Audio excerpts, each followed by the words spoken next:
class and the work on the project has helped me understand myself better and how to lead effectively and do it in the right way. A good leader is not someone who dictates to others or who thinks that they have to make all the decisions. I think a good leader involves the group or whoever it is in decision making and planning. I think if a person really has a real interest in something, that's key, because then part of their role as a leader is to help excite other people with that same passion. And they don't need to, I think a lot of people think, as you're saying, that to be a leader you have to be real dynamic and you have to be real good speaker, and there's a kind of a stereotype of what a good leader is, and that's not true. There can be all kinds of leaders, but a person has to be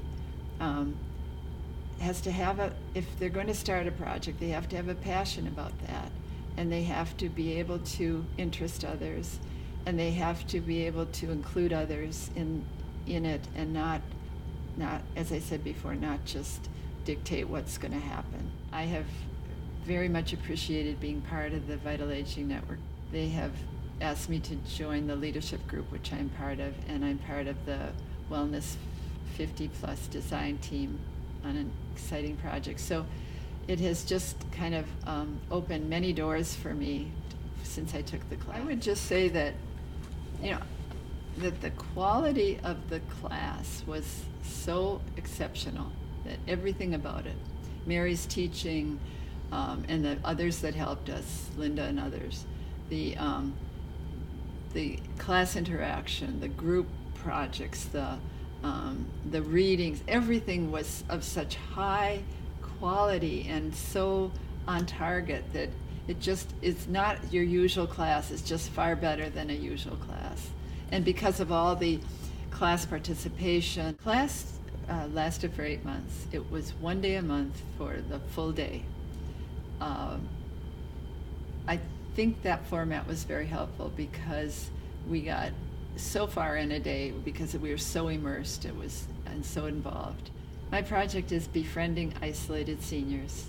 For years, I had been a caregiver for my mother, and then a part-time caregiver for 2 aunts and an uncle. Each one of them had ended up in nursing homes for rehab or for forever, and I saw in the nursing homes so many people who seemed so alone and lonely, and some that even seemed despairing. And that has lived with me for years, that seeing people so very isolated. And so it became a natural thing for me to want to do something about that when I chose a project. When I thought of the project, I thought of it more as finding ways to get isolated people out in the world to attend senior centers and recreation centers and go play cards every week. And I was thinking more in terms of encouraging them to get on with their lives in a different way. As we started the project, we found so many people were beyond that. They were really, because of physical reasons or other reasons, that was not really much of an option for them. And so the project turned much more into one-on-one friendship and befriending and visiting and being in touch with that person and making at least some kind of a brighter spot in their life. An example of one of the people we worked with was a woman I befriended who told me her son was in prison, and I found that she hadn't been able to see him for 2.5 years. So we started going out to visit him about every 3 months, and for both of them it was a great time together. And then she and I were able to go out and bring him home for the final time when he was being let out of prison. And things are working fine for that family. It slowly grows as we find new people, and as we find an elder who seems very alone, then we find a volunteer to match that elder.